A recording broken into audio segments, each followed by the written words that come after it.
that is the opening and main theme to a song I wrote a few years ago called Rosa May.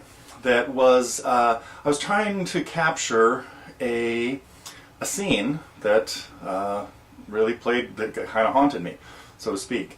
I was visiting the ghost town Bodie in far eastern California, near Mono Lake, and great ghost town, someplace that I mean it's well preserved, although it's what they call in a state of arrested decay. They're letting it. Anyway. They're not building it back up.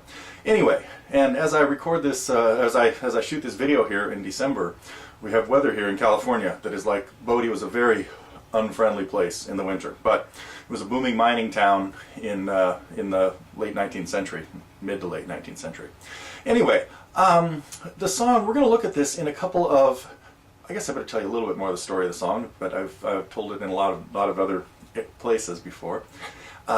Rosa May was a lady of the night that was very popular in Bodie, but unfortunately that meant that when she died, she was not allowed to be buried in the regular part of the cemetery. So she was off on a hillside by herself. Fascinating stories about her and her life, and in books.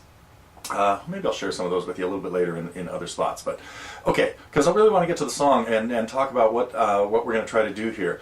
We're going to take a look at it partly in segments. The song consists of what I just played there, which is kind of the main theme that we'll come back and play at the end, and also the 4-measure melody of the main part of the main theme shows up again at the end of each of the other, what I call episodes or chapters. It's a song, it doesn't really have a verse and a chorus or anything like that, but it has a very distinct melody in each part and a chord progression. So it's really important that you understand the chord progression and the melody as independent things.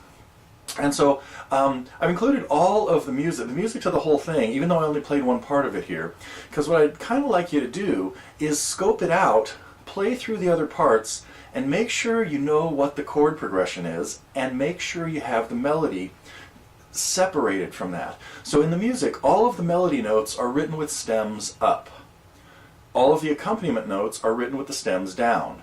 So the key to a song like this is being able to blend the two. Keep the accompaniment, keep the chord progression going.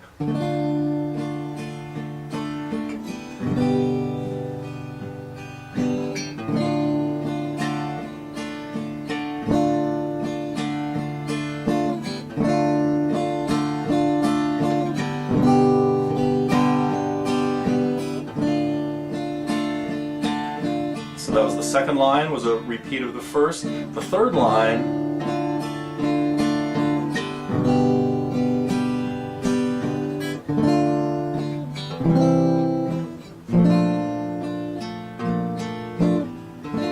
and the fourth line is the same as the first two. So this main theme follows an AABA form, very typical songwriting form, along with an introduction or just a kind of a vamp measure,